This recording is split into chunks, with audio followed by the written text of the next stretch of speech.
What's the meaning of Arkansas?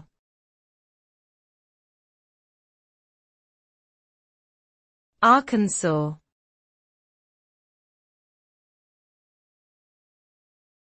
Arkansas.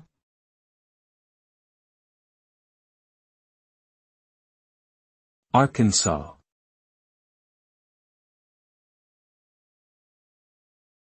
Arkansas.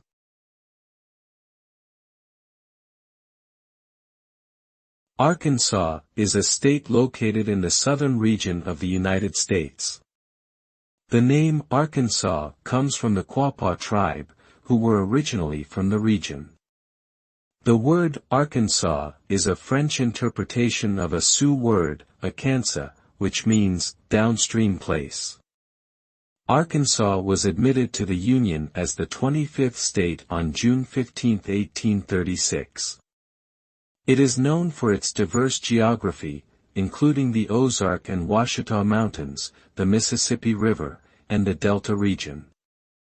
Its capital city is Little Rock and its largest city is Fayetteville.